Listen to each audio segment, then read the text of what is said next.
Welcome to episode 162 of the Happiness Happens podcast. Thank you so much for joining me for today's episode. And before we dive in, I want to ask you this. Have you ever felt the calling of your soul? You know, that small voice from within that nudges you to tell you that there's more out there for you. We're diving into this idea today, and we're talking about ways to honor the whispers your soul sends you every single day. Whether you hear it or not, our bodies are always trying to send us some signals for us to pay attention to and to listen to. The truth is, it's up to us to get quiet enough to listen. My guest today is Keira Poulsen, and she's a mother to 5 children, an intuitive spiritual entrepreneurship coach, two-time author, and CEO of Freedom House Publishing Co. Keira helps women who feel inspired to make a huge impact in the world write transformative books of light. It is her deepest belief that women who are receiving powerful messages of truth from the divine are here to share these messages through published books and create powerful and successful businesses of light that will impact humanity for the better. We talk about why it's okay to have more than one thing that lights us up, how we can change on a cellular level when we honor the calling in our soul, the value of having a sacred space that's all your own, even in a chaotic household with kids, and ultimately how to honor the calling of your soul. This conversation was so beautiful, and Keira even did a magical reading live on the podcast. So I'm really excited for you to hear this episode with Keira. Be sure to share the episode if you're listening and let us know what you loved the most. Let's get into it. Keira, welcome to the Happiness Happens podcast. I'm so excited to have you here today. I'm really excited to be here. Thank you so much for having me. Absolutely. This is going to be such a great conversation. And I want to dive right in with what your take on happiness is. What does it mean to you? So I feel like because of some events that have happened in my life in the last 3 weeks, which have actually been kind of hard, is changed my definition of happiness, which Mm. is finding the good in all things. Like finding the good even in the hard. That's actually where my happiness rests. And it's always there. There is Mhm. always good even in the hard. And that's where I seem to find my deepest source of happiness. That's so beautiful. And I love that you said that because I just did a solo episode for the show. And I talked about just this because I also I don't know the specifics of what you've gone through, but I've also pulled myself out of a very challenging place, a very challenging time over the last, I want to say like 6 months. It felt like I was like living under this like rain cloud. And nobody knew it except for me, which is such a lonely place to be in. And one thing that I said on this episode though is that like even in those moments where you feel like there's nothing else to be able to like look to, turn to, or anything, like there's always a small thing of gratitude. Like in the hardest thing you could possibly be in, that one piece of gratitude of just like having your kids. Do you know what I mean? Like that is enough to pull some of that darkness away, you know? 100%. Oh, 100%. I love that. I feel like so many people right now are struggling in whatever way, right? Like whether it's mental health or whether it's with work or school or whatever it is. And that's why this conversation is so important, is because we get lost in suffering. And when we get lost in suffering, we forget about being happy. I love the way you put that. That's so true. It's so true. And I think this time has been, I keep saying this time, but it's been like a couple of years. And, when you think about like people, like I'll just take myself as an example. Like I've never been someone who struggled with mental health issues ever. And so when you get into that place and you're like, how do I even begin to navigate this? Where do you even go? What do you even do? And so anyways, that's been a lot of the conversations that I've had, especially in like 2021 about this topic because so many people have found themselves in that suffering. So it's so Yeah. key that you said that. Yeah. I wrote a book, was it 2020? I think it was in 2020. I wrote a book called what is it called? Rise Up and Awaken to the Joy of Being Human. Oh, And that book really was like a dive into how do we daily find joy even in the brokenness, even in the hard.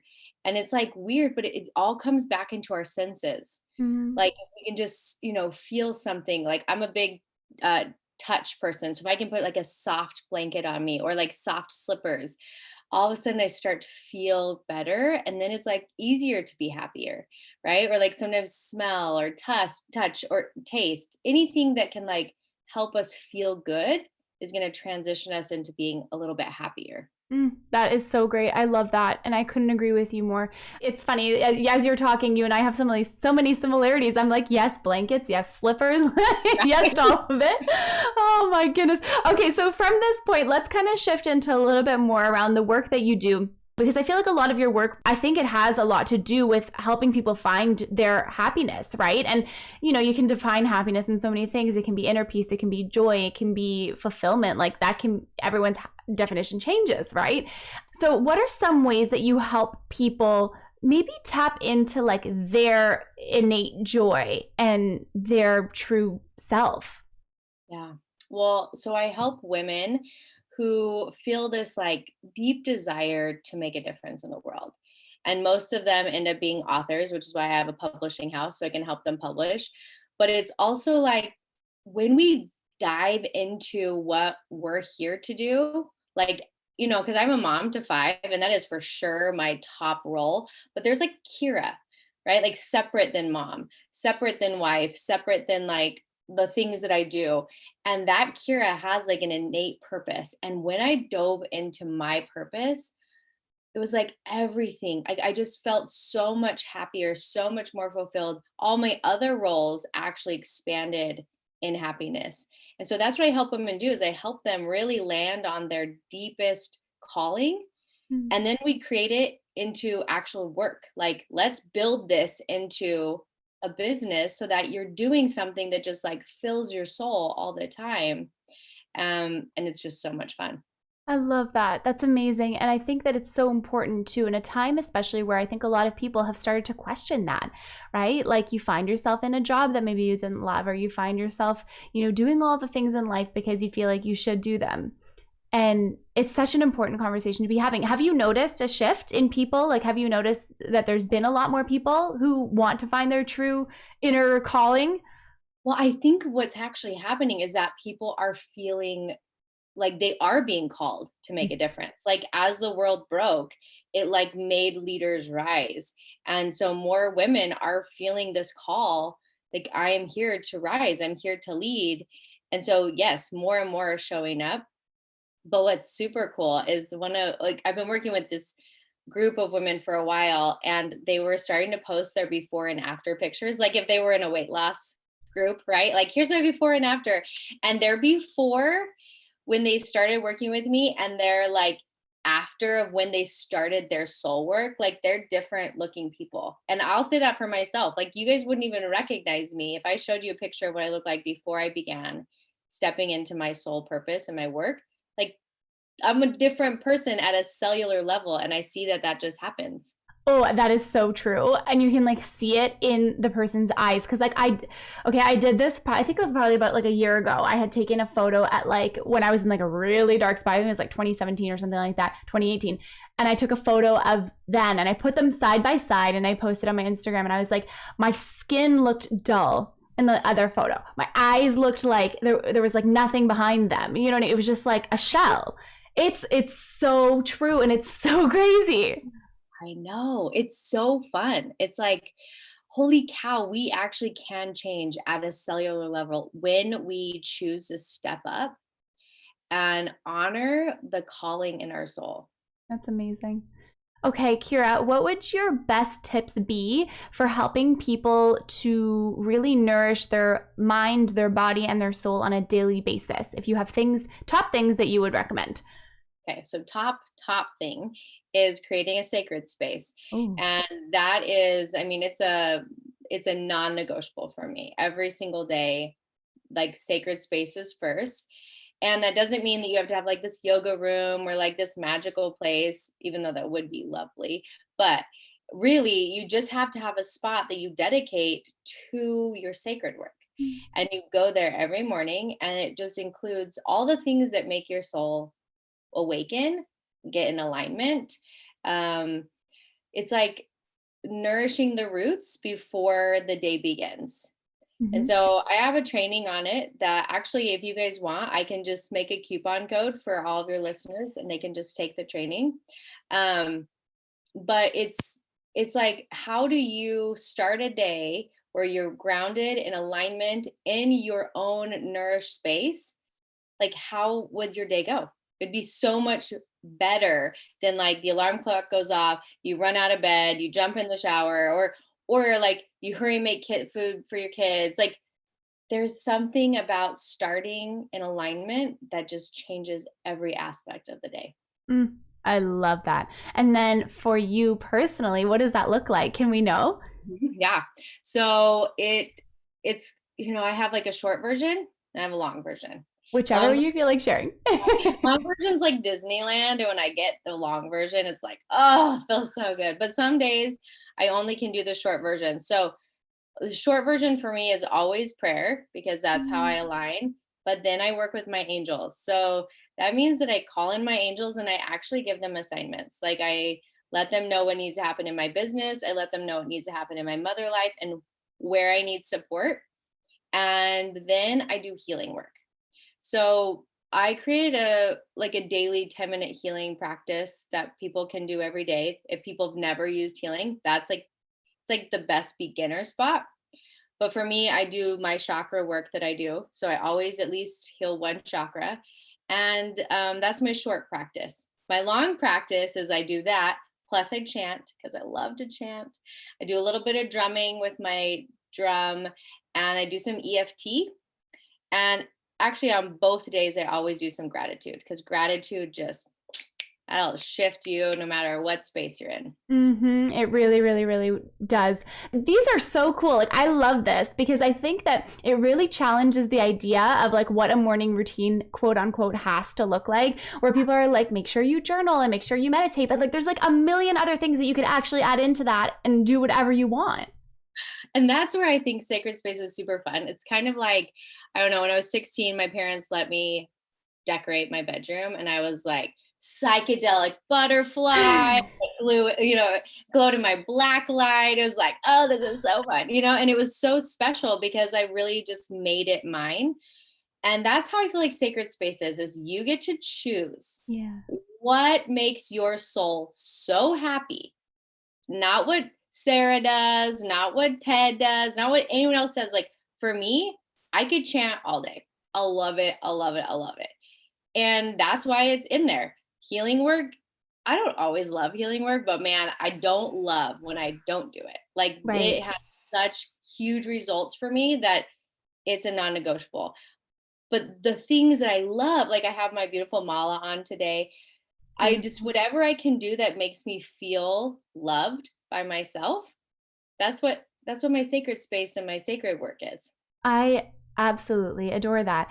Okay, and so when you're talking about like healing work, if you're doing on a daily basis, let's say, or trying to at least, so a lot of people will say, some part of me agrees like a lot with this, like healing work is hard work, right? It's not always fun to sit in your stuff. It's not fun to sit in that pain or whatever it is. Do Yeah. you have specific ways that you like go through that healing work? I guess I'm always just curious, are you writing stuff out, or is it more of like an energy shift that's actually happening internally? Like, what does that look like? So mine is different than what I teach people Mm. because I've done healing for a long, long, long time. So I actually go in and I feel into my chakras and I see which one is not working very well. Mm. And then that's the one I work in. So I go in and I just kind of listen and I hear what's stuck in there and I just clear it out energetically. But what I teach, I'm going to show you. I'm so excited. These are actually right here. These just came off the printer. So these are my first cards, and these are all of the healing phrases. So I teach people healing phrases in their chakras that it's so easy because you just kind of pick the healing phrase that fits you that day. Or if you like oracle cards, which I do, you kind of just pick which one you want to do that day. And it's a simple 10-minute practice of doing a lot of breathing and energetically cleaning and then speaking these words. So like, Can we let do one? Can we do yeah, one like for our interview right now? yeah. Let me find a good one really fast. Oh, I'm so I mean, they're excited. all good, but let me say And you which one created these. I did. Yes, Wow. I did. And this is so exciting because these are I'm like a big Oracle card fan. I Me love too. Oracle. I have like my whole everything, shelves, everything are all filled with them. I'm obsessed. Who's your favorite Oracle card creator? There is oh my gosh, hold on. I don't have it on my shelf right now, but it's an energy healing deck. I actually don't remember who created it, but I'll have to send you a picture afterwards. It's a blue cover and I think there's like 70 something cards in. Oh, I love it. It's energy something. Anyways, how about you? Send it to me. I will. Alana Fairchild is Oh, my girl. I love her. I just bought her, I think it's one of her newest ones. It's a big white deck and it's big and it has a wolf on the front of it. Oh, I It's love that one. Like the so frequency good. one. Yes. Yes. Yeah. Yes. Oh Yes. my God. It's Oh my God. so good. I was pulling from that one almost every single day for a little bit. And then and then sometimes it's just kind of like, okay, move to something else. But I love her. I wonder if mine. Okay, so this one right here. We'll just. This is the one I'm like really loving right now. It's actually one of her Ooh. first ones. It's the Isis Oracle card deck. Anyways, it's pretty intense. Like the healings are crazy intense, but they're amazing. Oh, I love So, it. I have to check it out. Thank so you. one day I'm going to actually have like an actual Oracle deck, but this is my healing affirmations. And this is the one that's coming to me. So the words are, I breathe out and surrender all of the doubt and fear that tells me to hide my gifts. I breathe in and receive that I boldly share my gifts with the world in light and confidence. I love that. So let's just do it together. Sound good? Yes. Okay. So what you're going to do is this is the throat chakra. Okay. So the throat chakra is all about us stepping into our voice, our passions, our purpose, and being seen. So when when the chakra of our throat is not functioning at the highest, we want to hide. We want to Mm. hide. We want to just kind of like keep our gifts in. We don't want to be heard. We kind of want to just stay silent. So when like the throat hurts, I love to ask people like, have you been hiding your gifts? Have you not been speaking your truth? Have you been holding in something that your soul's been asking you to share, Mm. right? And so that's kind of where we get to play in the throat chakra. So this is really big because a lot of women that I work with, they have a lot of doubt and they want to hide. Because if you have gifts, there's going to be this resistance that tells you, oh, don't share your gifts. You aren't that special. Yeah. Right? It's like Yeah. ridiculous. So I know that story very well. right? Most do. I mean, every gifted person I have met, this is just the biggest battle. The biggest battle is dealing with the doubt that says, my gifts really aren't that special. Mm. Who am I to be this voice? Who am I to be this thought leader? Who am I to write a book? Who am I to create this course? And that's the piece that's why I do my healing work. Like I'm not exempt from these thoughts. Yeah, Like of course. every day of my life, I'm like, okay, I'm doing this new big thing. And everything inside me is like, you suck. I'm like, okay, that feels good. So let's go in and clear that crap out because I don't got time to suck today. That's right? so true. Because it's not truth. They're just lies that just bombard our beings, To right? keep you small. Keep us small. Mm. So let's take a deep breath in. What we're going to do is I want you to imagine light coming into the top of your head, and it's going to go all the way down your body. And we're going to actually breathe in. And as we breathe out, I'll speak the words, and you guys can just say it in your minds. Okay. So I want you to breathe in. Breathe this light all the way through your body. And then we're going to breathe in and breathe out. So now I want you to say in your mind, I breathe out and surrender all the doubt and fear that tells me to hide my gifts. And then I'm going to have you guys breathe in. And as you breathe in, I want you to actually focus like blue light and absolute brilliant light coming into your throat chakra as we say this. So breathe in and you say, I breathe in and receive that I boldly share my gifts with the world in light and confidence. And then you're going to do one cleansing breath, and we're going to do it one more time. And this time I want you to really breathe out. And I want you to imagine like when you're vacuuming and you take like the hose and you clean up all the things on the edge. That's what we're going to do with this breath out is we're going to clean up all the mess that's around the edges. So we're going to breathe in light And breathe out and say, I breathe out and surrender all of the doubt and fear that tells me to hide my gifts. And I want you to literally feel that moving into light, like it's being magnetized into light. It has no longer space inside of you. Now we're going to breathe in. I want you to say in your mind, I breathe in and receive that I boldly share my gifts with the world in light and confidence. And I want you to see this now entering into your body. These new truths are now moving into your cells, into your heart, specifically into your throat. And we're going to do one last cleansing breath. And I want you to see this kind of being sealed up with light in your throat, activating your gifts, activating that you share your gifts with light and confidence. Take a deep breath in and breathe out. So super fast. But like, can you feel how automatically there's a shift in your body? Oh my gosh, yes. Right? Yeah. I feel like I'm ready to like just continue on this day. Right? All it takes is like, that was what, 2 minutes? Yeah, so fast, right? So fast. But what happens is that we aren't really taught this language of healing. We're not taught to listen into our body. We're not taught that like our body actually speaks to us. And this is the magic behind the success of my business. It's not really like, oh, because I went to business school, because I didn't.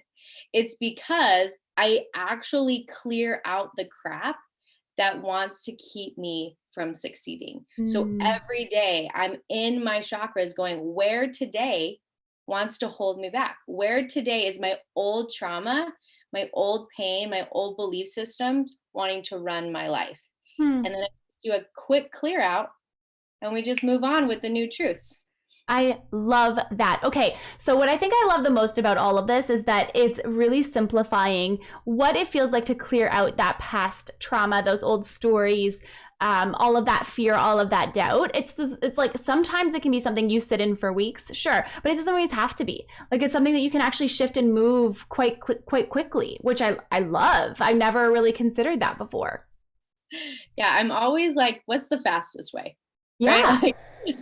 Like, here's the really long version and what's the fastest way? And that I would probably say comes from being a mom of 5 100%. is I like everything is like, how do I do this the most efficiently?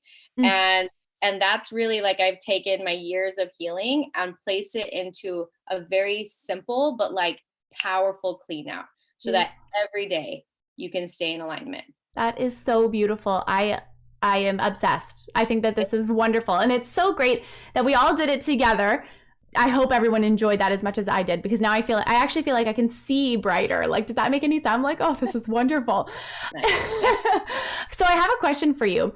On that note, what about people who have a hard time visualizing? Like, what if people have a hard time visualizing that light coming through, or those breaths, like the clearing out? Like, what would you recommend for people who can't visualize like that? You know, and that's super normal. So anyone who is listening who's like, oh, something's wrong with me because I can't visualize, it's normal. A lot of people can't visualize. That's actually why I created the cards, was because it's like there's something about being able to see the color of that chakra, to see the words, and really just trust that even if I can't see this light coming through me, this is happening. And our intention is everything. So if you can't visualize, if you can at least look at the card and see the colors and see the words and do the breath work, it will still work. Now, if you can visualize, then visualize, but it doesn't lessen the quality of the work. And it's not like required in order for it to be working. Nope. Okay, that's great. You know, another thing that I was thinking about too, one thing that I try and do, because I don't always prioritize my like spiritual health as much as I should, because I know that when I do, everything is so much easier. Like things just flow. It's so much easier, but I don't always do it. But one thing that I've started doing kind of as my non-negotiable is I at least, at the very bare minimum, I fall asleep to like a cleansing sleep meditation. And I fall asleep to that. And then when I wake up the next day, I actually feel a little bit better. So it's like, if I haven't had the chance to clear anything out that day, at least I'm not going to bed with all of that stress and all of that stuff built in my body. Well, and here's the thing, it's kind of like working out, right? Mm, Like I took a few years off of working out. I'm a little embarrassed to same. say this. I'm a little embarrassed to say this truth. But then I started again. And oh my gosh, I feel so good. And it's like, but it took 3 weeks of me doing it for it to be like, oh yeah, I don't miss this. Like Yeah. this happens. I work out. Even if like today I only had 15 minutes, that's fine. I still worked out for 15 minutes and my brain and my mind feels better. And so that's what I like to say with spiritual work is that it's kind of like working out. Where you're like, "Ah, I know I should do it. I know I feel better when I do. You have to do a commitment of like at least 2 weeks. Okay, I'm Mm, committing that for 2 weeks, I'm going to do 15 minutes of sacred work every morning. If that's pulling an oracle card, if that's meditating, if it's chanting, whatever it is that your soul loves, do 2 weeks. And once you've done 2 weeks and you watch your life completely change for the better, then it just becomes a non negotiable because you're like, oh, I will never go back to how it was before. mm. So, so good. How did you learn how to chant, where to chant, what to chant, like all of Yes. those Yeah. details? So this is interesting because my dad, he was in a, what was he in? A Buddhist?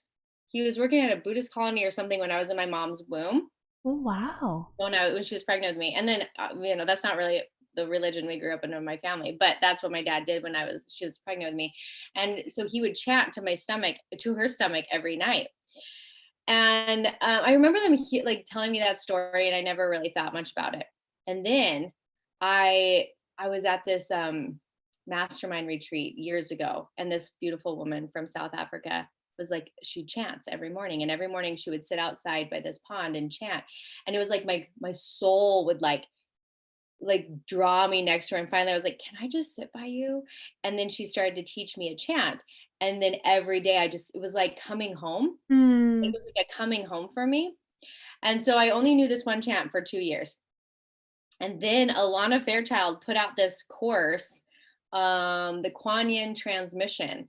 And she teaches you 8 different chants with the different Divine Mother like essences, wow. Kuan Yin and Isis and Tara, and so those chants, like, oh my gosh, they just spoke to my soul. So that's a big part of my chanting practice. But I think it for me, that's why I think chanting is like coming home, because it was like probably one of the very first things I experienced coming into utero. Mm. So not everyone I think is a chanter, but it's definitely like, I was in this sound healing class a month ago, and she said our voice is the number one tool or instrument that will heal our bodies. And so when we Mm. chant, it does something where it heals us at a cellular level like nothing else can. That is so beautiful. I'm just picturing your soul like lighting up in fireworks, being able to access this again and like have that. It was probably so familiar Yeah. for you, which is so beautiful. And I have to say, oh, I did a podcast interview on somebody else's podcast, and she's someone that I just connected with. She came on my podcast a couple years ago, and we've just kind of kept in touch since then. And I went onto her show, and we were chatting, and she had just started chanting out of nowhere, like just in general in life. Like she was just like, I've have this new gift. I don't know where it came from, but I love it. And so before we did the podcast interview, she chanted something. So she like tunes into the frequency of the person who's in front of her. And she chanted a specific chant. She's like, it's never the same. It flows through me, whatever it is. And I was on a different planet when I came back. I was like, what just happened? It was crazy. And then our conversation, like I listened to it back, and I don't listen to a lot of interviews that I do on other people's shows because I'm like, oh, what did I say? But I'm just Same. kidding. I've literally never listened to an episode I've ever done. I know. And honestly, that's just how it is. It's so funny. It's such a common story. But I listened back to it and I was like, oh my God. I was like, and then da, da, da, da. And I was like, who are you? Love it. Oh my gosh, I need her name. I can put you in contact. Yeah, Oh yeah. my goodness. The girl who makes my malas. So this is my newest mala. Her name is Mariah Slingerland. Anyway, she used to be one of my clients. She intuitively picks the stones for you, and then she picks a chant for you.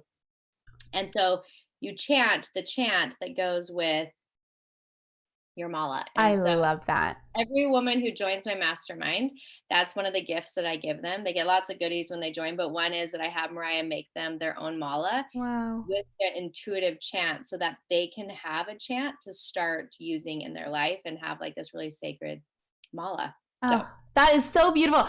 Keira, I could talk to you all day, I think. I honestly could. I would love to ask you this one last question. It's a question that I ask all my guests when they come on the show. How can someone create a little more happiness in their day every day starting today? Okay, let me fill into it. If everyone who's listening can find the moments that are delicious. And so let's say like this morning, I was having a rough morning. I'm homeschooling 2 of my teenagers because they were a little naughty in life. And so I'm homeschooling them. And it's not easy, kind of sucks. And I was like kind of burnt out from I do this self-development work with them in the morning, and it didn't go so well this morning. So I got in the shower and I felt the hot water. And instead of feeling like defeated, I literally like felt the deliciousness of the hot water. And I was like, oh, thank you for this hot water. Thank you for this hot water. And I let it just feel good. And then immediately I felt so much happier. So there are all these moments in our days that we can find that are delicious, like walking outside. And what if the sun just like blasts you and you just like took it for a second? Like, oh, look at this delicious moment that just came in. Or like early, 5 a.m., my 6-year-old climbed into bed with me this morning. I was so tired. And then he just like snuggled his head into my chest. And it was like, oh, this is delicious. So if we can find these pockets of joy in our day and like feel them, we will automatically be happier. I love that. That is so beautiful. Keira, thank you so much for joining me today. Where can everyone find you so they can learn more about you? Thank you. Thank you for having me. And my Instagram's super easy. It's just my name, Keira Poulsen. I answer all my DMs fastest way. Like, don't email me. I got like 87,000 emails that I'm like trying to get through. So DM me fastest way, or my website. It's a little outdated, but you can check it out, keirapoulsen.com.